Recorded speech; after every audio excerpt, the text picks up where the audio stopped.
Olá, tudo bem? Professor Erivan Fernandes aqui, trazendo mais uma correção da nossa prova de língua portuguesa, referente ao terceiro simulado para o IFRN, aqui do IAP Cursos. Inicialmente é uma grande honra, uma satisfação e parabenizar cada um de vocês que se fizeram presente neste nosso simulado, que nada mais é do que uma cópia fiel do que você vai encontrar já já no dia do grande desafio. Desafio este que você sairá muito bem, você sairá com a certeza, com a percepção de uma excelente aprovação. Então vamos lá, sem delongas, direto para o Brasil, o IAP trazendo aqui, dados seus estúdios, mais uma correção da nossa prova de língua portuguesa do terceiro simulado preparatório IFRN. Então vamos lá, né? Inicialmente eu queria dizer a vocês, mas nem inicialmente, né? Imediatamente, eu queria dizer a vocês que é comum, é quase uma regra a prova do IFRN trazer 3 textos. E um ao lado do outro. Um texto, logo na sequência outro texto e, por fim, mais o terceiro texto. Geralmente, esses textos são assim. Um bem grande, tá? Um texto maior, que exige mais leitura, que exige mais atenção. Não que os outros não exijam essas ações, mas é porque quando esse texto ele é maior, aí você tem que redobrar a atenção para não esquecer aquilo que já foi lido há mais tempo, tá? Um segundo texto, geralmente, ele é mais curto, ele traz gráficos, tabelas, infográficos, toda a vida é assim, e também ele traz um terceiro texto que ele é mais poético, a construção ela é mais criativa, é artística, geralmente uma charge, tá? Com pouca linguagem verbal ou quase nenhuma, mas sempre com uma linguagem não verbal. Muitas imagens, sons que trazem um significado, uma interpretação que você vai estar encontrando em uma das alternativas. Então, vamos agora para a leitura do nosso primeiro texto, para que você perceba qual a temática abordada pelo nosso terceiro simulado. Então, veja só. Nós temos aqui, no texto número 1, mapa da fome. Entenda porque o Brasil deixou o indicador da ONU após 3 anos. De acordo com a Agência das Nações Unidas, o país ficou abaixo do patamar de 2,5% da população em risco de subnutrição ou de falta de acesso à alimentação suficiente. Então veja que a temática proposta nesta avaliação é relacionada com a saída recente do nosso Brasil do mapa da fome. Tá? Até pouco tempo, nós tínhamos saído do mapa da fome e, lamentavelmente, há alguns anos voltamos. Chegamos a expressivos 33 milhões de famílias sem segurança alimentar. Dessas, algumas sem ter o que comer e outras sem ter a certeza do que vai comer, que é o que a gente chama de segurança alimentar, ausência da segurança alimentar. E agora, né, graças a Deus, nós tivemos mais uma vez a oportunidade de sair do mapa da fome. Tá? Isso não quer dizer que não tenha no Brasil pessoas que não passem fome, mas é uma contagem, tá, por amostra que dá parte do rol de países que não podem ser considerados nações com pessoas com segurança alimentar. Tá bom? Então veja só, vamos agora para a leitura do texto, e aí nós temos o jornal O Globo. Brasília, 29 de julho de 2025. Esse texto foi publicado às 8 horas e 21 minutos. Olha, dessa vez eu vou trazer a minha folha, não é? Porque o professor Erivan, você já sabe, ele tem um pequeno probleminha na vista, né? Problema de visão. e para mim fica melhor a leitura no papel. Mas você pode acompanhar aqui direto da nossa lousa interativa, tá bom? Então veja aí, meus amiguinhos, o nosso texto, tá? Vou fazer a leitura ao mesmo tempo em que vou passando para você acompanhar. Lá vai. O Brasil deixou, após 3 anos, o chamado Mapa da Fome, publicação feita pela Organização das Nações Unidas para a Alimentação e a Agricultura, FAO-ONU. O indicador reflete a média trienal 2022, 2023 e 2024, que colocou o país abaixo do patamar de 2,5% da população em risco de subnutrição ou falta de acesso à alimentação suficiente. O país havia voltado a figurar no mapa da fome no triênio de 2019 a 2021, após ter saído pela primeira vez dessa estatística em 2014.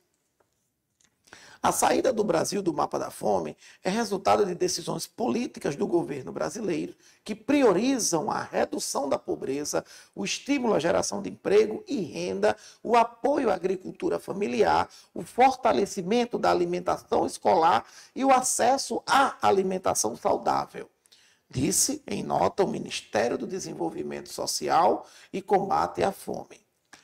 O que é o mapa da fome? O mapa da fome é um indicador global da Organização das Nações Unidas para a Alimentação e Agricultura, que identifica países onde mais de 2,5% da população sofre de subalimentação grave, insegurança alimentar crônica. Estar no mapa da fome significa que uma parcela significativa da população não tem acesso regular a alimentos suficientes para uma vida saudável. A FAO adota alguns indicadores para monitorar a situação alimentar nos países no âmbito da Agenda 2030, dos Objetivos de Desenvolvimento Sustentável, ODS. Veja que é o primeiro momento, fala, né, da saída do Brasil no mapa da fome, e logo em seguida, vou destacar aqui, ó, enquanto nesse primeiro momento do texto, aqui em verde, está falando da situação do país, que antes estava, né, no mapa da fome, saiu, voltou para o mapa da fome e agora saiu mais uma vez. E aí, continuando a leitura, você percebe agora o que eu vou circular de vermelho. Olha que coisa interessante. Nesse momento do texto, você já percebe uma nova abordagem. O foco aqui é o direcionamento, é o conceito, o significado do mapa da fome. O que é exatamente o mapa da fome? Tá bom? Continuando a leitura, a gente vai agora para... Continuando também, né? Ainda está no mesmo contexto do mapa da fome. A gente vai ler. O indicador... Posso continuar de onde parei, né? 1, 2, 3, já. O indicador prevalência de subnutrição, prevalence of undernourishment, olha que nome chique, né? POU, é utilizado na construção do mapa da fome. Esse indicador identifica em cada país o percentual da população em risco de subnutrição, isto é, que não tem acesso regular a alimentos em quantidades suficientes para uma vida saudável. Se esse percentual ficar acima de 2,5% da população, isso significa que o país está no mapa da fome. Como é feito o cálculo para decidir se um país está ou não no mapa da fome? Veja que agora nós já temos uma nova abordagem. O Brasil saiu do mapa da fome. O que é o mapa da fome? E agora, quais os critérios utilizados para definir se um país está ou não no mapa da fome? O POU é calculado a partir de 3 variáveis. A quantidade de alimentos disponíveis no país, considerando produção interna, importação e exportação. Segundo ponto, o consumo de alimentos pela população, considerando as diferenças de capacidade de aquisição, a renda. E terceiro ponto, e a quantidade adequada de caloria ou calorias dia definida para um indivíduo médio representativo da população. Estimada a quantidade total de alimentos disponíveis no país, calcula-se como ela se distribuiria entre a população, considerando que essa distribuição não é igualitária, mas varia de acordo com a renda que os indivíduos têm para adquirir alimentos. Os mais pobres, por exemplo, têm menor capacidade aquisitiva.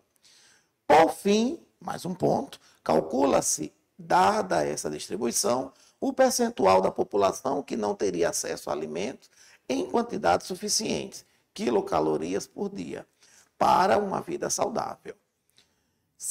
Olha só já a abordagem.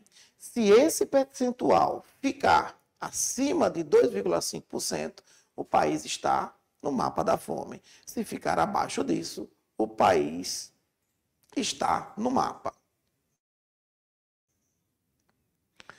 Olha só, gente, a leitura aí como ela é interessante. Se esse percentual ficar acima de 2,5%, o país está no mapa da fome. Se ficar abaixo disso, está no mapa. Você percebeu aí alguma coisa interessante? Existe o mapa e existe o mapa da fome, tá? Porque a gente pode ter aquela velha observação de que existe uma informação implícita. Ah, se a gente está falando do mapa aqui, é o mapa da fome, mas aí fica um texto incoerente. Não tem como você, se ficar acima está no mapa da fome, se ficar abaixo também está incoerente. Então a gente aprende agora na leitura desse texto que existe um mapa da fome e existe um mapa, tá bom? Olha só. O relatório da FAO divulga esse indicador sempre na forma de médias trienais, 3 anos. No caso do Brasil, a média 2022, 2023, 2024 do POU ficou abaixo de 2,5%. Por isso, o Brasil agora, em 2025, saiu do mapa da fome. Está no mapa, mas não da fome. A FAO publica relatórios anuais, mas a classificação no mapa da fome é baseada em médias móveis de 3 anos para evitar distorções por eventos pontuais, como crises econômicas ou climáticas. A cada nova edição do relatório da FAO, os números do ano anterior podem ser revisados em função da disponibilidade de dados mais atuais. Vamos continuar. Veja, já temos aí uma nova abordagem. Quais são os dados do Brasil? O enfoque agora é o que o Brasil, qual é a situação real do Brasil. De acordo com o relatório, o Brasil tem prevalência de subnutrição menor que 2,5%. Há 20 anos, esse número era de 5,7% da população. Hoje, na América Latina, a taxa é de 5,1%, contra uma média mundial de 8,2%. Nossa, no mundo, quanta gente com insegurança alimentar. Na América Latina, um pouco menos que isso, mas muita gente no mapa da fome. E o Brasil, abaixo da projeção mundial, abaixo dessa porcentagem da América Latina, conseguiu sair do mapa da fome mais uma vez. Olha só, meus amiguinhos, outro ponto que chama atenção. Prevalência de insegurança alimentar grave, 3,4%. Isso se refere à incerteza sobre a capacidade de uma família ter renda para garantir 3 refeições por dia. A insegurança alimentar moderada ainda atinge 13,5% dos brasileiros. Olha só, gente. Então, quase 14% dos brasileiros ainda vivem numa realidade de insegurança alimentar, tá bom? Então, quando a gente fala, o Brasil saiu do mapa da fome, não tem mais ninguém passando fome, não é isso. É que num dado, um dado matemático, o número é tão menor, é tão insignificante que se avalia está no mapa da fome ou não está dentro desse mapa da fome. E no Brasil, claro, tem gente passando fome, mas é uma média abaixo, né? Existe uma régua, um medidor que coloca o Brasil numa posição abaixo desse limite que caracteriza o mapa da fome. E por fim, nós temos o terceiro ponto, né? falando sobre a situação do nosso país, que é a insegurança alimentar moderada ainda atinge 13,5% dos brasileiros. Tudo bem? E agora, por fim, temos a última parte do texto 1 que diz o seguinte: como os dados do Brasil melhoraram. Agora não é mais mapa da fome, o que é, qual é a situação do Brasil. Agora, por que o Brasil saiu do mapa da fome? Olha esse último enfoque do texto. O relatório da FAO aponta que o percentual de pessoas que passaram fome ficou em 3,4% no triênio encerrado em 2021 e subiu para 4,2% no período de até 2022. Depois disso, em 2023, o indicador já havia tido uma leve melhora, caindo a 3,9%. Ainda assim, o dado significa que 8,4 milhões de pessoas passaram fome no Brasil no período. Agora o percentual ficou abaixo de 2,5%. É uma notícia boa, mas que ainda deveria ser melhor. O bom é que não haja ninguém passando fome. Tá bom? Saindo do texto 1, vamos para o texto 2, que certamente deve abordar a mesma temática. Nós temos população sem condições de arcar com dieta saudável. Nossa, nós temos aqui, olha, Brasil, Estados Unidos, Etiópia, Polônia e média mundial. Vamos lá. Como no nosso material, no meu material, ele está preto e branco, mas aqui você consegue ver as cores. E essas cores, elas indicam de forma bem clara. Aí eu vou pedir para a nossa edição mostrar a prova que está na tela, tá? Porque a prova que você recebeu em casa, ela está preta e branco, então ela atrapalha um pouco a análise, se a atenção não for redobrada. Mas aqui você está vendo as cores originais. Então, olha só. A é Brasil, tá? Então, veja só, qual é a população? A população sem condições de arcar com a dieta saudável. Resumindo, né? A população com insegurança alimentar. Olha o Brasil, 27,1%. Olhe os Estados Unidos, 5%. Olha a Etiópia, 62%. 62,2%. Olha a Polônia, 17,2%. E olha a média mundial, 38,4%. Nossa, você tem noção que de 100 pessoas, 40 estão passando fome no mundo? Você tem noção disso? Deixa eu baixar o número. De cada 10 pessoas que existem no planeta Terra, 4 estão passando fome. Não tem a certeza de que vão comer. Olha só, 40%, se a gente for brincar mais um pouco, não é brincadeira, é quase a metade da população. Então, a população do planeta Terra é dividida entre aqueles que conseguem comer e aqueles que não têm certeza se vão comer. Olha que situação, tá? E aí, nós temos o mesmo gráfico, só que no ano de 2019, saindo de 2017 agora para 2019. Temos outro gráfico que também acompanha 2022 e temos um gráfico que acompanha 2023, que é o que eu vou ler agora. Veja que o Brasil reduziu, né, de 27,1 para 24,1. Veja que os Estados Unidos também reduziu de 5 para 4,7. Veja que a Etiópia reduziu também de 62,2%, passou para 53,4%. Veja que a Polônia foi a que apresentou a maior queda. A Polônia passou de 17,2% para 6,4%. E a média mundial também caiu, tá? De 38,4% para 38,8%. Então, os números tiveram uma ligeira melhora, mas ainda assim mantendo aquela continuidade, né, de distorções. Então, vamos lá, meus amiguinhos. Esse foi o texto 2, um texto muito explicativo, se liga na dica, um texto muito, tá? Carregado de detalhes, certo? É um texto cheio de descrições. Então, se liga na dica, que a gente acabou ganhando mais informação sobre essa temática da fome, mapa da fome no contexto do Brasil e do mundo. Vamos agora para o texto 3. O texto 3 eu vou pedir para a edição também focar aqui, tá? Na charge. Por quê? Charge porque é um texto que trabalha imagens. Tá vendo? Eu vou abrir aqui, ó. Ele trabalha imagens, gráficos, pode ter escrita, linguagem verbal ou não. Mas sempre você bate o olho e tem um entendimento. Você consegue entender alguma coisa, há uma percepção. E o que é que eu estou vendo aí, gente? Eu estou vendo aí o globo, né? O planeta Terra. E nesse planeta Terra existem 3 saídas, 3 canos que funcionam como escapes de alimento.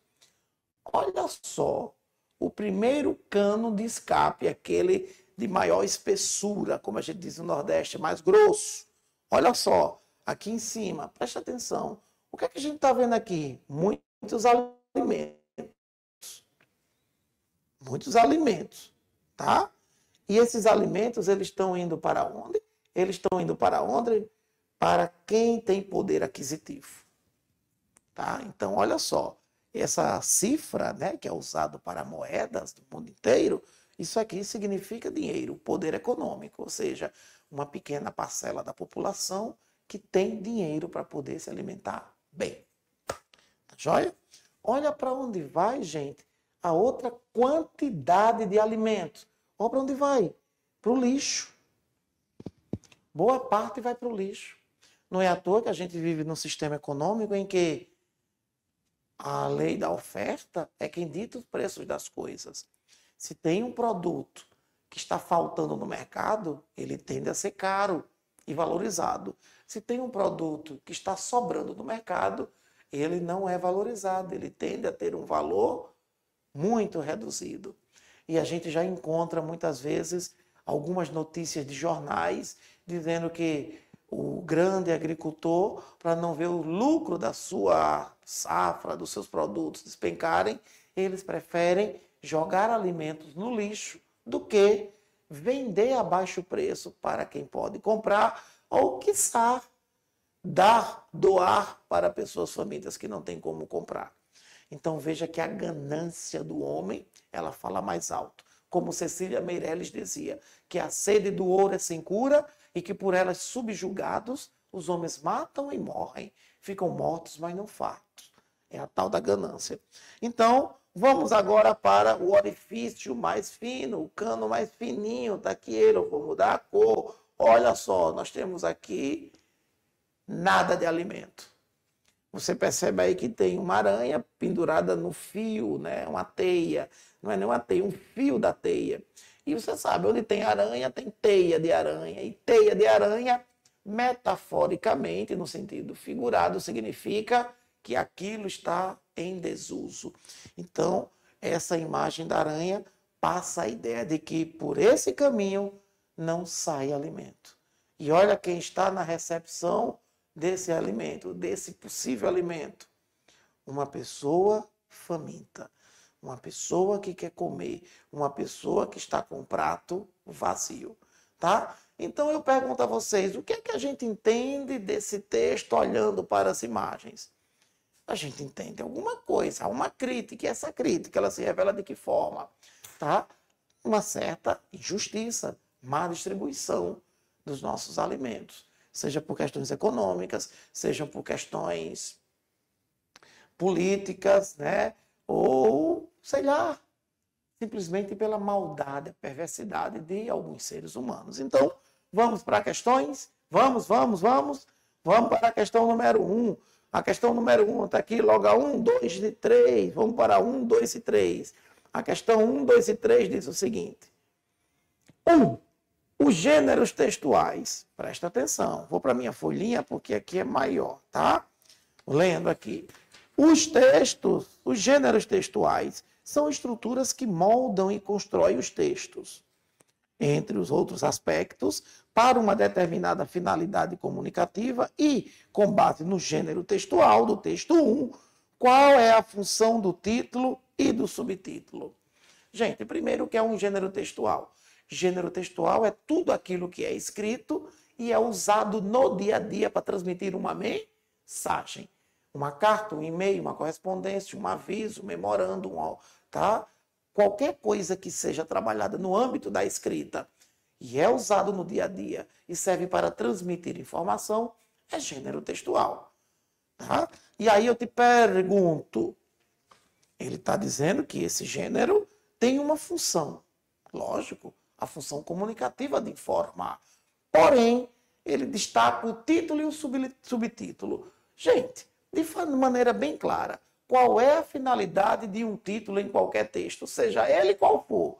O título nada mais é do que o cartão, né? A gente chama de o cartão de apresentação. Resumindo, o título nada mais é do que o resumo do texto inteiro. O título, ele dá a orientação para o leitor daquilo que vai ser debatido no decorrer da obra. Então, título nada mais é do que resumir de maneira muito contundente ao assunto que está sendo debatido, que vai ser debatido no decorrer do texto. E o subtítulo? Qual é a finalidade do subtítulo, gente? Se o título tem essa função, qual é a finalidade do subtítulo, hein? Dar uma complementação a esse resumo. Tá? Então, se tem só um título, é um resumo do texto. Se tem título e subtítulo, ambos funcionam como não só um resumo, mas um pouco mais de complementação desse resumo. E aí, observando essa resposta, nós podemos encaixar qual alternativa. Olhemos a letra A. A letra A diz: demonstrar um ponto de vista, já que o texto, por seu gênero, tem essa função? Não, não é ponto de vista, é resumir o texto. Então vamos na letra B. Explorar a dimensão de cunho político, visto que o texto apresenta uma visão enviesada. Não, não é crítica, não é análise crítica, é resumo. De baixo para cima para dar emoção. Expor de maneira sintética aspectos centrais que não serão trabalhados ao longo do texto. Eu acabei de falar, é um resumo daquilo que vai ser trabalhado, é um resumo do texto. Então você, meu querido e minha amiga, que marcou a letra C, você acertou. Letra certa, letra C.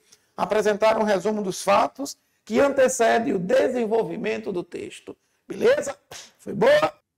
E agora vamos para a questão número 2. Tá? Com base na leitura do texto 1, é possível concluir que, meus amigos, cuidado, é possível concluir, o autor do texto diz, de acordo com o texto, é possível afirmar. Tudo isso é compreensão de texto. Compreensão de texto é ler o texto e procurar a resposta que está escrita no texto. Se a questão fosse depreender, interpretar, o leitor conclui, o leitor, aí não seria compreensão, seria interpretação. E qual é a diferença, professor Ivan? Se é compreensão, tem que estar no texto. Com a mesma escrita ou com outra escrita, mas tem que estar escrito. Se é interpretação, você não precisa procurar a resposta no texto, ela nem vai estar lá. É o que você entende do texto, tá bom? Essa questão número 2 traz uma clara análise de compreensão textual. Então, a gente vai ter que convalidar no texto. E aí você encontra, olha só, com base no texto 1, o que é possível concluir? De baixo para cima para dar a mesma emoção. A letra D. O Brasil saiu do mapa da fome após sair da média global de 2,5, estipulada nos últimos 5 anos, tendo como meta baixar para 1. Isso não se encontra no texto 1, tá? Se você fizer a leitura, claro que você já fez a leitura, você não vai encontrar isso em momento algum. Existe aí um contraditório, inserções de coisas que não existem também, tá? Olha a letra C. O mapa da fome é um indicador universal para medir a média da população em condição de subnutrição. Nele, o Brasil está em primeiro lugar, pois saiu da condição de extrema de mais de 2,5%. Gente, é um marcador universal em condição de subnutrição. O Brasil está em primeiro. Onde é que você viu isso? Em canto nenhum. Mais uma alternativa completamente contraditória. A gente chama isso aí, inclusive, de extrapolação, tá? Temos a letra B e a letra A. Olha a letra B. O Brasil saiu do mapa da fome. Beleza. Que utiliza uma média dos últimos 4 anos, já era. Você já sabe que essa média é dos últimos 3 anos. Então, meu querido, se você marcou a letra A, você acertou. O Brasil saiu do mapa da fome após reduzir o percentual da população em situação de subnutrição para abaixo de 2,5%, considerando uma média dos últimos 3 anos. Está aqui a resposta certa. Ok? Vamos agora para a questão número 3. Questão número 3, chegando agora, gente, bem fresquinha. Questão número 3, olha o que é que ela diz. Após a leitura do terceiro parágrafo do texto 1, é possível depreender. Olha para cá o depreender. Sabe o que é depreender? Interpretar. Aqui é interpretar. Nem adianta você procurar alguma coisa escrita para servir de resposta, porque não tem. Interpretar é o que você entende, não é o que está escrito. Então, fica atento a esse detalhe. Compreensão de texto e interpretação de texto é análise de texto. A grande diferença é, quando compreensão, você tem como verificar a resposta certa dentro do texto, porque está escrito. Quando é com interpretação, não depende de escrita, depende do seu entendimento, tá bom? Que a gente chama de análise crítica. Então, olha só, meus queridos, é uma questão de interpretação e ele quer que a gente interprete, não é, a leitura do terceiro parágrafo do texto 1. Eu vou voltar aqui para o texto 1, diminuir a fonte. Olha, você está com sua folha em mãos, você está com sua prova em mãos, então eu vou pegar a minha, tá? Para a gente não voltar aqui no ambiente virtual, tá? Olha só, pegando aqui no terceiro, ele fala no terceiro parágrafo. Primeiro, o Brasil deixou, não é, após 3 anos. O segundo parágrafo, o país havia voltado a figurar no mapa da fome, tá? E o último parágrafo, a saída do Brasil. Tá aí, o terceiro parágrafo.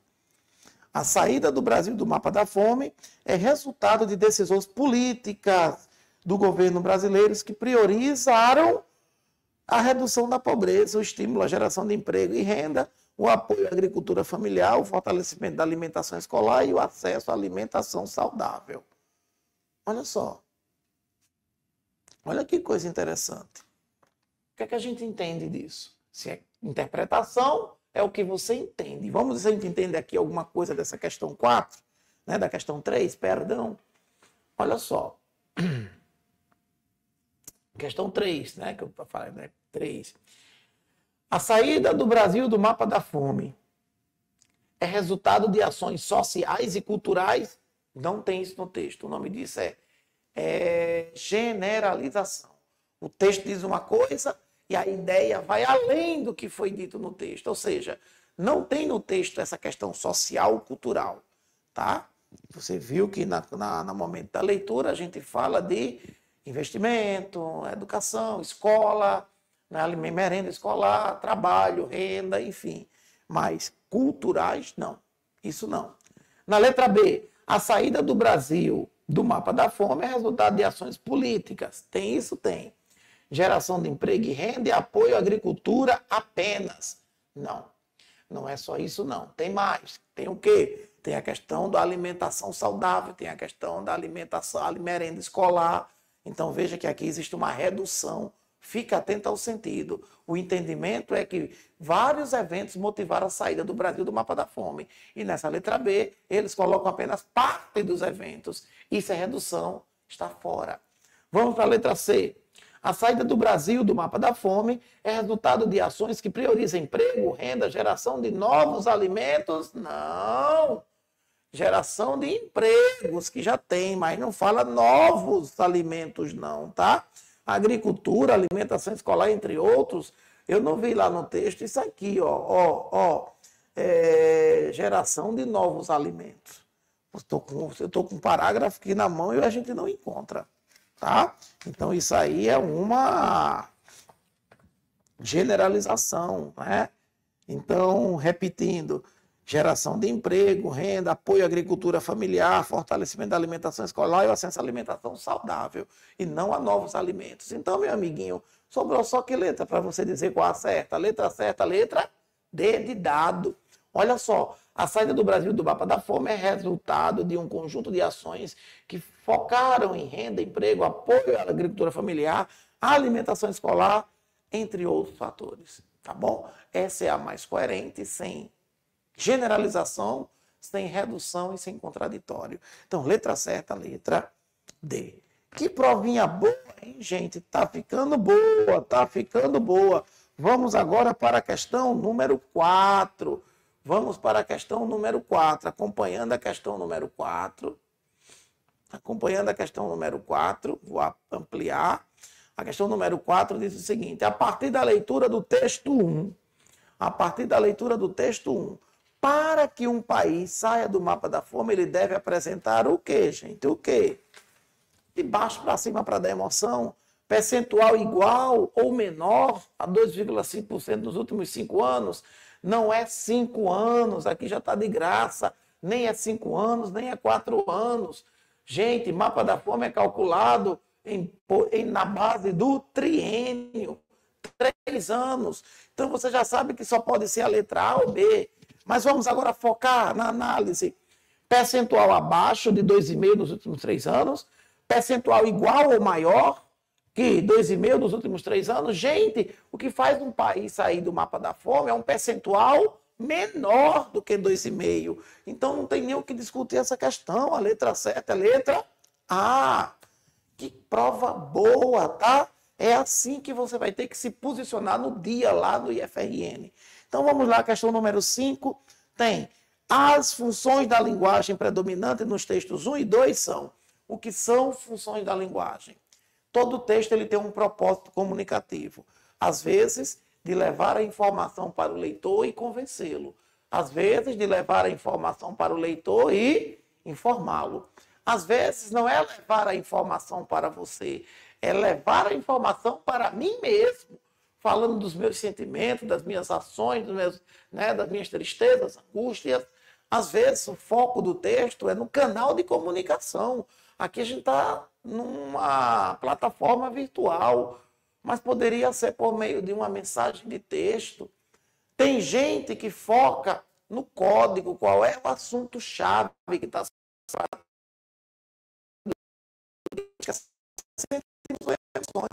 muitos verbos e pronomes na primeira pessoa. Eu acho, eu quero, eu posso, sonho assim. Quando o texto é direcionado para o leitor e o propósito é só o de informar, é função referencial da linguagem, tá? Também chamada de função denotativa. Quando a mensagem é direcionada para o leitor e o propósito é convencê-lo, função conativa da linguagem, também apelativa, típicas de propagandas. Quando a função está centralizada no código, naquele tema, naquele assunto-chave, e o tempo inteiro é só aquele assunto, tentando esclarecer, debater um pouco mais sobre ele, mas sempre ele, é função metalinguística. Quando você quando você tem um canal de comunicação, tá? E esse canal de comunicação com a pessoa é interrompido, é continuado, é encerrado, a gente chama de função fática. E tem a função poética, que é a construção do texto artístico. Aqui, meus amiguinhos, a questão número 5 está perguntando quais as funções dos 2 textos. Olha, o primeiro, gente, é um texto puramente informativo. É um texto puramente informativo. Se ele só tem o objetivo de informar, não é o de convencer, nós temos função referencial. Mas o segundo texto, esse do gráfico, ele também é informativo. E quando o texto também é informativo, nós temos também função referencial. Se temos função referencial na linguagem, qual é a letra certa? A letra certa, a letra B. Função referencial no texto 1, função referencial no texto 2. Olha que prova maravilhosa. Vamos agora para a questão número 6. Ok, vamos agora para a questão número 6. A sequência textual presente no texto 1 é predominantemente, olha, não confunda gênero textual com sequência textual. Gênero textual é aquilo que eu já falei. Texto escrito que transmite uma mensagem. Qualquer coisa que se transmita mensagem, que sirva para transmitir mensagem, sendo escrito e se usa no dia a dia, é um gênero textual. Propaganda, relatório, e-mail, convite, tudo é gênero. Agora, todos esses gêneros que afirmamos serem infinitos, eles podem ser agrupados em tipos de textos, que alguns gramáticos chamam sequências, outros gramáticos chamam de modos ou modalidades. Então, sequência textual é o tipo do texto. É aí que a gente lembra daquelas aulas sobre o que é narração, o que é descrição, o que é texto injuntivo, o que é texto dialogal, o que é texto preditivo hipotético, o que é o texto dissertativo argumentativo, não é? Então, vamos lá. O texto número 1 é uma matéria de jornal. É um texto informativo. Esse texto informativo não conta história e nem tenta te convencer. É um texto que só tem por objetivo transmitir uma informação. Esse tipo de texto que tem dados estatísticos, que tem uma leitura objetiva, que está alicerçado no rigor das regras gramaticais, mas sem defender tese, sem defender opinião, é o que a gente chama de texto expositivo. Perdão. Já o segundo texto, que também transmite uma mensagem, ele é um pouco mais detalhado. Lá tem números, os números de cada ano, de cada país que vai subindo ou vai descendo. É um texto expositivo? De maneira geral, sim, porque transmite informação. Mas quando a gente fala de predominância, tem algo mais forte do que somente transmitir uma informação. É descrever alguma coisa com riqueza de detalhes. E essa ação de descrever é o que faz o texto ser puramente descritivo. Portanto, nós temos aqui, meus amiguinhos, letra certa, letra B. Tá? Nós temos o texto expositivo em 1. E esse texto também, ele tem esse caráter descritivo, tá bom? Eu até confundi, eu estava falando o texto 1 e 2, mas aqui é o texto 1. Descritivo, porque ele descreve detalhes que estão lá dentro da obra, mas também dentro do âmbito da informação. Expositivo, explicativo. Beleza? Vamos lá para a questão número 7. Questão número 7 é mais interessante. Com base no texto 2, é possível interpretar. Gente, interpretar é o que você percebe, o que você sente, não é o que está escrito. E aqui a gente pode interpretar o que está lá mesmo. A média mundial ficou igual ou abaixo de 38,4 entre 2017 e 2023? Sim, era 38,4. Aí deu aquela descida não tão grande, mas houve uma melhora. Então, se lá no início é 38 e no final teve uma redução, é exatamente o que está na letra A. Eu não vou nem perder tempo, já dizer aqui, ó, letra certa, letra A. Mas para desencargo de consciência, o Brasil não aumentou, ao contrário, foi uma das maiores reduções. E a Etiópia perdeu o primeiro lugar. Não, sempre continuou em primeiro lugar, variando um pouco mais, um pouco menos de insegurança alimentar, mas sempre em primeiro lugar dessa insegurança alimentar. Beleza? Vamos agora para a questão número 8. A questão número 8 diz o seguinte: leia o trecho a seguir. Cuidado com esses retângulos na prova do IF. Esses retângulos são importantes.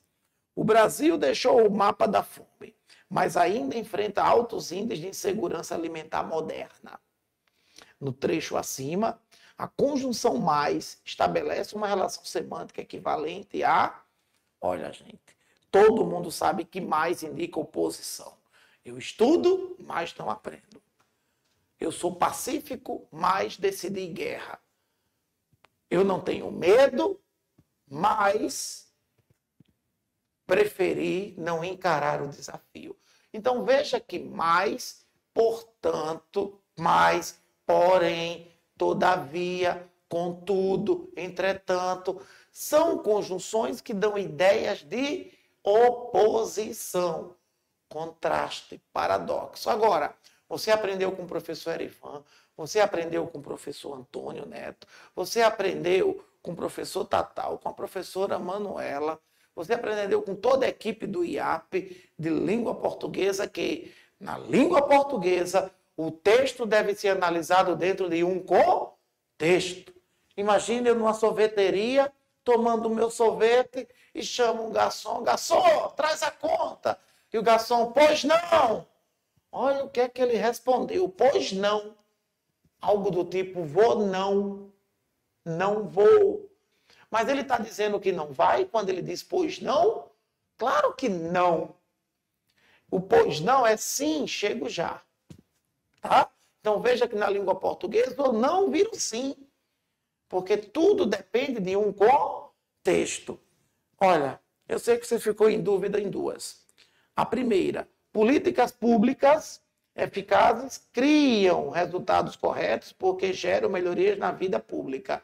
Muita gente vai dizer que porque aí é explicação. E é explicação. Tá? Geralmente os porquês que indicam explicação, eles vêm precedidos de vírgula. Tá? Podem ser trocados por pois. Isso aqui é bem elementar. E o mais que a gente está procurando aqui no texto é, olha só, opa, deixa eu apertar aqui, é esse mais que está indicando o quê? Oposição. Tá? Aqui é oposição. Agora, será que ele funciona como oposição mesmo? Nessa letra B? Ó, o Brasil deixou o mapa da fome. Era para estar sossegado, mas não sossegou não. Foi de encontro à realidade e ainda, tá? Mas ainda enfrenta altos índices. Ou seja, se o Brasil deixou, era para relaxar. Mas ao invés de relaxar, não, partiu para cima. É uma contradição, uma oposição. Aí muita gente vai fazer isso que eu vou marcar de caneta azul. Ó. Todos estão felizes, mas devem comemorar as novas conquistas. Meus queridos, cuidado que nem todo mais vai ser o que deveria ser a oposição. Olha essa frase, eu estudo, mas não passo. Oposição, porque quem estuda deveria passar. Agora, olha essa segunda frase, eu estudo, mas gosto de passear. Soa como oposição, mas eu te pergunto, cadê a ideia de oposição? Quando eu digo eu estudo, mas gosto de passear, qual é a oposição de estudar e passeio? Será que uma pessoa não pode gostar das duas coisas? Ela gosta de estudar, mas também gosta de passear. Então veja que esse mais, dentro do contexto, deixa de ser oposição e passa a ser soma. É como se fosse um mais também, e. Então, esse mais que você está vendo aí é uma pura pegadinha gramatical. Você sabe que o mais é uma conjunção adversativa. Sim, no seu sentido real é oposição, mas o contexto pode mexer nesse sentido real. Portanto, esse mais, ele não está expressando uma ideia de negação. Aí é de soma. Eu gosto de sorvete, mas gosto de refrigerante. Cadê a oposição entre gostar de sorvete e gostar de refrigerante? Nenhuma. Então veja que o mais ele passa por um processo de desgramaticalização. Ele deixa de ser uma conjunção adversativa e vira uma conjunção aditiva. Tá joia? Então essa foi a pegadinha. Aí você entende que na letra C, logo está indicando uma conclusão, logo, portanto, enfim. E para fechar com chave de ouro, você está vendo o contudo. O contudo é aquela conjunção que vai indicar oposição. Vamos ver no contexto. Há conquistas importantes para o povo. Contudo, existem muitas dificuldades a serem resolvidas. Olha a oposição. Conquistamos algumas coisas, mas ainda temos algo a fazer. Olha o choque. Então, letra certa, meu amiguinho. Letra certa, letra D. Não é isso? Questão número 8. Letra certa, letra D. Vamos agora para a questão número 9. Estamos aproximando da metade da prova. Considerando o texto 1, há uma alternativa em que o pronome relativo foi usado corretamente, preservando o sentido e a coesão do texto. Qual a alternativa correta? Ei, pronome relativo você já sabe. Eu gritei isso, né? Para não dizer outra coisa em sala de aula. Ó, o qual, a qual, os quais, as quais, cujo, cuja, cujos e cujas. Ó, quanto, quanta, quantos e quantas. E os invariáveis, que, quem e onde. Professor, o que é invariável? Aquele que não tem masculino e feminino, aquele que não tem singular e plural. Professor, qual é a finalidade dos pronomes relativos? Os pronomes relativos têm a finalidade de substituir alguma coisa que vem antes, para evitar uma repetição desnecessária. E geralmente que só o que cai na prova do IF vai ser pronome relativo quando você perceber que ele pode ser trocado por o qual. Lembra da aula? Então, olha só. Eu quero a única que o pronome relativo esteja correto. Vixe Maria. Mas em todas tem pronome relativo. Então, quando é que ele não vai estar correto? Erro de concordância. A palavra está no singular, o pronome no plural, ou vice-versa. Ou não se precisa de algo e aparece. Vamos ver. Letra A. O relatório da FAO divulgou dados qual, está aí o erro. Divulgou dados no plural. Se qual está substituindo o que vem antes, não é qual, é o quê? Quais. Está aí o erro. Na letra B, o Brasil apresentou resultados positivos. Aquilo o qual surpreendeu a comunidade internacional.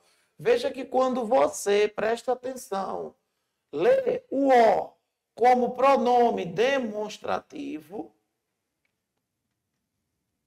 Professor, por que O é pronome demonstrativo? Demonstrativo. Por quê? Porque ele pode ser trocado por aquele, aquela, aqueles, aquelas ou aquilo. Então, olha só. O Brasil apresentou resultados positivos.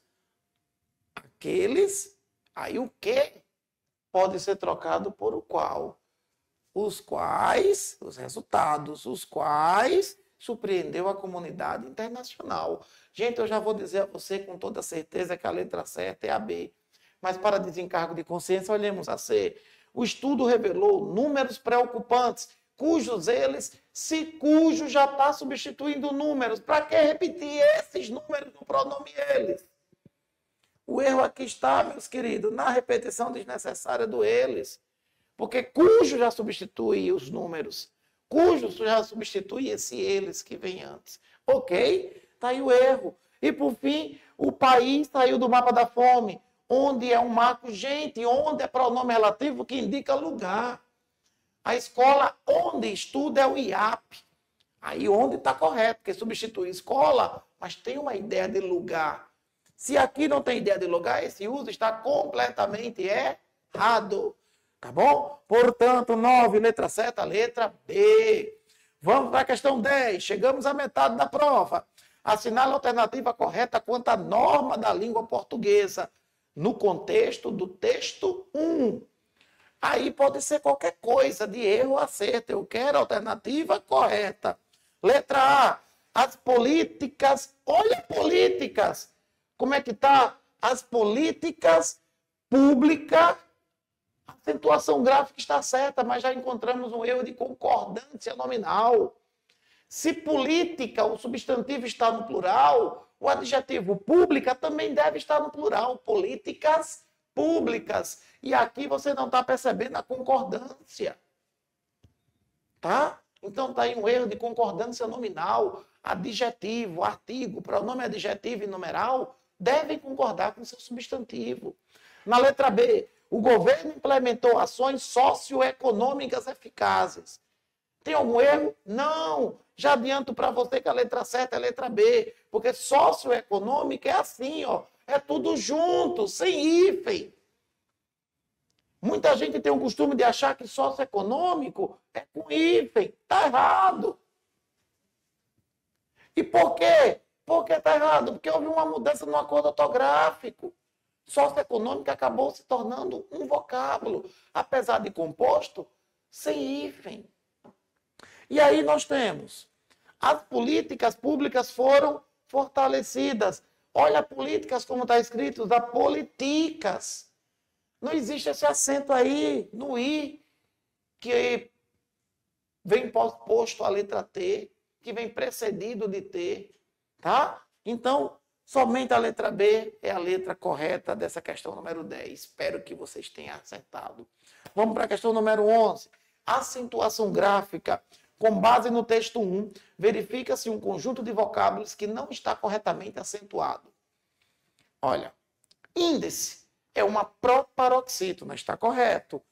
Polêmico, proparoxítona, está correto. Heróico, ditongo aberto. Os ditongos abertos, EI, OI e EU, só recebem acento quando estão no final da palavra. Quando eles não estão no final da palavra, numa sílaba anterior ou em qualquer outra que não seja a última, o acento sai. O erro aqui está, olha, heróico. Heróico, tá? Não tem esse acento. B. País, tá certo? Tá. Ah, já é a letra certa. Porque eu quero, ó, aqui não está correta. Pronto. Tá aqui o erro, heróico. País, série, histórico estão corretas. País. Oxítona terminada em I, formada por hiato. Série, paroxítona terminada em ditongo. Histórico, proparoxítona. Aí eu tenho pais, ditongo, não tem acento, tá? Série também é ditongo, mas é uma paroxítona, aí tem acento. Histórico, proparoxítona. E aí se repete, país, que é oxítona terminada em I, Índia, uma paroxítona terminada em ditongo, e o velho histórico como proparoxítona. Qual a única letra errada? A. Qual é a única palavra que motiva o erro? Heróico. Não deveria ter o acento. Ok? Vamos agora para a questão número 12. O termo subnutrição presente no texto 1 significa, gente, é semântica. Semântica é sentido, é o significado das palavras, das frases ou expressões. O que é subnutrição? Essa eu não vou nem perder tempo. Sub, abaixo. Sobre, em cima. Eu estou sobre o chão. Eu estou sob o teto. Sub é o que está abaixo. O que é subnutrição? Subnutrição deficiente, abaixo, baixa. Qual é a letra certa, gente? Alimentação rica, consumo equilibrado, alimentação que provoca ganho? Ou letra A, falta de nutrientes ou ingestão alimentar insuficiente? Claro que é a letra A, gente. Essa é aquela questão de graça que o IF dá de bandeja para todo mundo acertar. Então vamos agora para a questão número 13. A questão número 13 diz, de acordo com o gráfico do texto 2, em 2023, qual país apresentou maior percentual de população sem condições de arcar com dieta saudável? De graça! Etiópia, eu não preciso nem ler as alternativas, tem que ser ela. Porque ela tinha Brasil, Estados Unidos, Polônia, o resto do mundo e Etiópia. Aí, ó, letra certa, letra C. Então não tem dificuldade. Essas daqui é para você relaxar. E agora vamos para 14. 23,7% foi a proporção de brasileiros no ano passado sem condições de arcar com dieta saudável. A expressão destacada exerce a função de, presta atenção, a proporção de brasileiros no ano passado sem condições de arcar. Gente, de arcar, está concordando com o verbo, foi, ou está concordando com o nome, condições? Aqui eu tenho o verbo, aqui tem o nome. Veja a combinação com o verbo, como fica. Foi de arcar com dieta saudável. Isso combina? Não. Se não combina, então está concordando com o nome. Se não concorda com o verbo, é com o nome. Condição de arcar. Mas eu te pergunto, condição não é um substantivo abstrato? Quando o substantivo é abstrato, se liga. o termo preposicionado que concorda com ele pode ser adjunto, pode ser complemento. Vai depender do sentido praticante da ação desempenhado pelo termo preposicionado ou do sentido não praticante da ação desempenhado pelo termo preposicionado. Tá? Traduzindo, se o termo preposicionado é quem pratica a ação, é quem sente a ação, ou é aquele que é o alvo da ação, é aquele que recebe a ação. Tá bom? Então, olhemos aqui essa questão.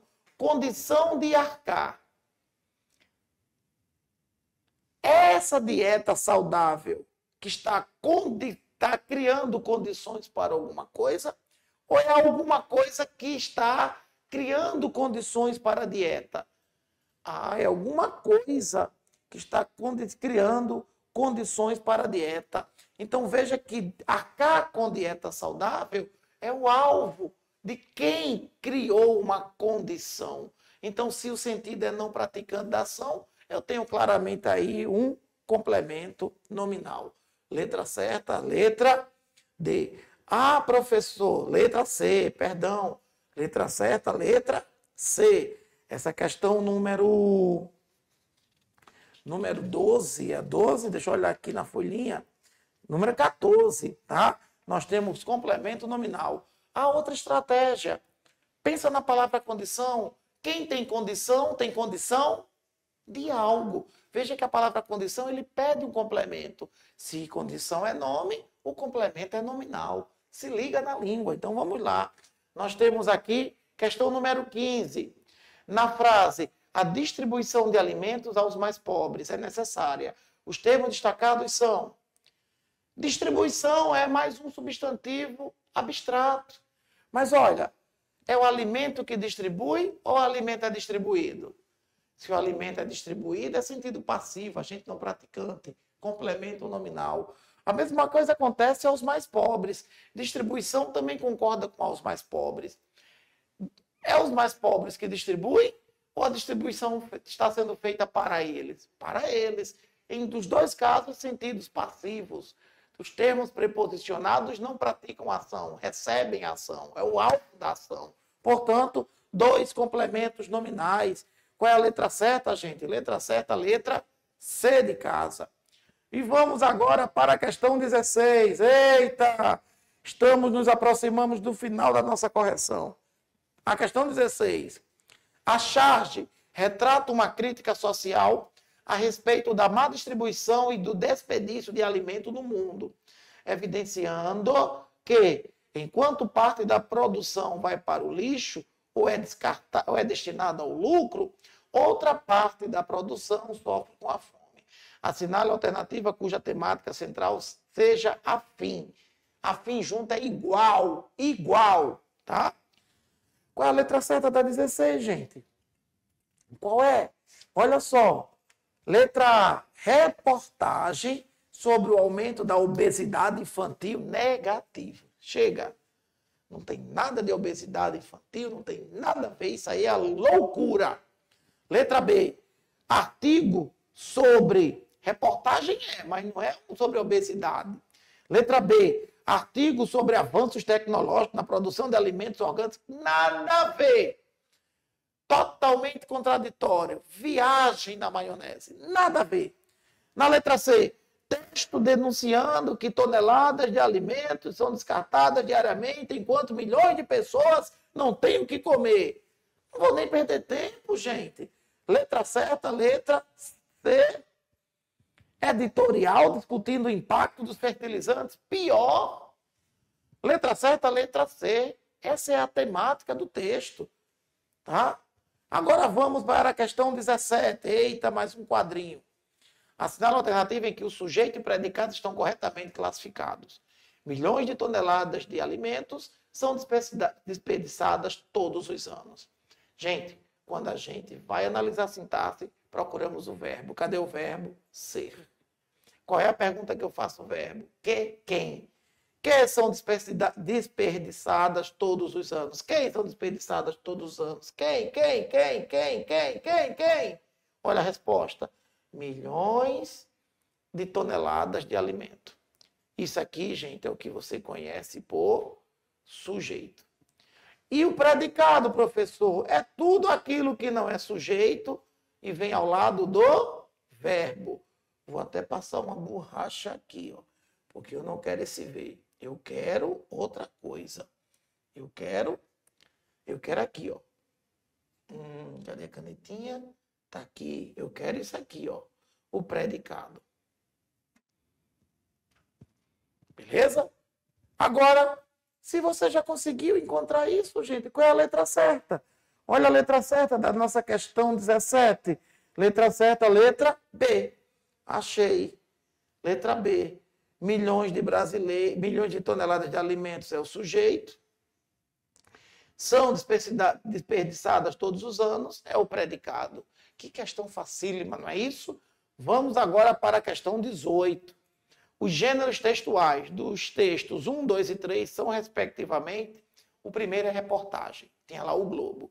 O segundo é o quê, gente? O segundo é o quê? É o quê? Gráfico, é gênero, é o que é de maneira geral. O que é gênero? Todo texto escrito que transmite uma mensagem. E qual o nome que eu dou ao gênero? Aquilo que o texto é. Tá? É o que o texto é. No segundo é um gráfico. São gráficos, tabelas. Você poderia chamar de gráfico ou tabela. E por fim eu tenho o último, que seria o quê, gente? Seria o quê? Charge ou cartoon?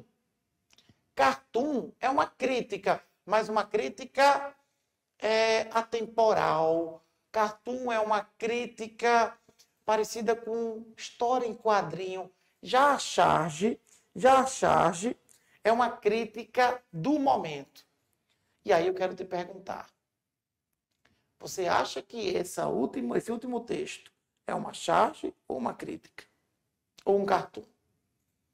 Essa questão da fome é um assunto momentâneo? Ou é um assunto de qualquer tempo? De qualquer tempo. Se o assunto é atemporal, é uma crítica que vale ontem, vale hoje, vale amanhã, valeu no passado. Se é uma crítica que não está presa num determinado momento, é cartoon. Sabe o que seria uma charge? Uma crítica como liberdade de expressão. Isso é atual. Uma crítica sobre tarifaço de governos que não concordam com políticas econômicas de outros governos. O que seria charge? Qualquer crítica relacionada com cultura do ódio político. Um grupo político alimenta o ódio por outro grupo político. Essas coisas são atuais, são pontuais, são momentâneas. Uma crítica nesse sentido, charge. Mas se a crítica é de um assunto que não está preso num momento, é um assunto amplo que pode ser debatido, pode ser criticado sempre, não é algo de hoje, isso é cartoon. Então morreu Maria Preá, gente. Qual é a letra certa? Qual é a letra certa da nossa questão 18? Qual é a questão? Letra certa, letra B. Nós temos aí a reportagem, o gráfico e o cartoon. Tá bom? E a questão 19? Questão 19, a penúltima. Estamos acabando nossa aula. Com base no texto 3, é possível depreender é interpretar que o texto é uma crítica, é 3, viu? Aquela lá que a gente chama assim inicialmente de charge, mas é um cartoon. Olha só, nós temos aquele texto 3. Ela é o que, gente? É uma crítica ao volume de comida que vai para o lixo? É uma crítica a partir das cores utilizadas? A má divisão da alimentação? O texto é uma crítica à ideia de comida como forma de lucro? O texto é uma crítica à má divisão dos alimentos? Qual é a informação mais completa? Letra D. Letra D. É uma crítica contra a má distribuição de alimentos. É o que resume esse texto, esse cartoon. E a questão número 5, mais uma típica questão de prova do IFRN. Os textos 1, 2 e 3, o que é que eles têm em comum? Gêneros textuais, sequências textuais, gêneros textuais, sequências diferentes e funções diferentes. Os gêneros, gente, textuais são iguais? Não. reportagem, gráfico, cartoon. A gente respondeu aí em cima. Funções iguais. O primeiro, gente, tenta transmitir uma informação sem opinar, sem defender uma tese, sim. O segundo, tenta fazer o quê, hein, gente? Tenta fazer o quê? O segundo, texto. Qual é a função da linguagem? Não é descrever? Então também pode ser, né? Informar. Olha, as funções até são iguais. E o terceiro é informar? Não. O terceiro é causar uma impressão, uma leitura inovadora. A criatividade chama mais atenção, a função é poética, transcende aquilo que é formal na nossa língua. Então tá fora. Olha a letra, olha a letra, olha a letra C. Assunto em comum. O assunto é em comum, fala de fome. Sim, pronto, a fome está nos 3. Gêneros diferentes. Acabamos de ver na questão anterior, né? Reportagem, gráfico, né? E cartoon. E por fim nós temos o quê? Sequências diferentes, sim. Eu tenho um texto expositivo, tenho um texto descritivo. E que texto é esse, gente? Esse cartoon seria que texto? Qual a sequência textual? Bem, não seria nenhuma das que a gente conhece, porque o que se prevalece aí é uma linguagem não verbal, mas não faz parte nem de texto expositivo e nem é um texto descritivo, tá bom? E na letra D, assuntos em comum. Verdade. Gêneros diferentes, sim. E sequências iguais. Todos os 3 textos são expositivos ou descritivos? Já era. Meus amiguinhos, letra certa, letra C. E aí, nós finalizamos mais uma correção do nosso terceiro simulado aqui do IAP para o IFRN, que tem por objetivo levar nossos alunos à aprovação. O professor Erivan vai ficar por aqui, se despedindo de cada um de vocês, mais uma vez, parabenizando cada esforço, tá? Motivado. Cada esforço, tá?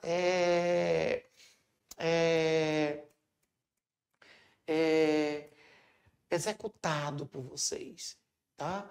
E eu espero, gente, que esse esforço traga muita, mas muita tranquilidade, paz, conhecimento e sabedoria na nossa prova oficial.